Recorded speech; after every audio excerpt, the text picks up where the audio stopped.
daj takoj kup, zdaj, če si budala, pač noš kupo, bojo drugi prišli, bojo drugi zaslužili veliko denarja, ti boš pa pač še vedno delal za sistem.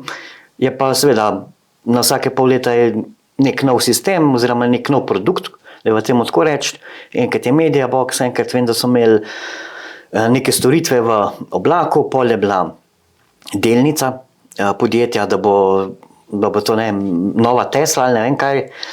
Seveda ljudje so spet veliko vlagali, neki so sicer dali malo za pokušino, da so se prijavili na neko, mislim, da je bila kitajska borza, sicer na neko sumljivo borzo, no, že to ti more dati malo misliti, in seveda nikoli ni od tega nič prišlo, ker je, da gre v tem sistemu to, če ti hočeš izdati delnico kot podjetje, moraš iti po nekih postopkih in to traja. In se vidi tudi v sistemih teh svetovnih in to traja leto, dve, da ti to speleš. Oni so sicer to hoteli kar v nekaj pol leta in seveda pa so se izgovarjali na borzo in ne vem kaj še vse.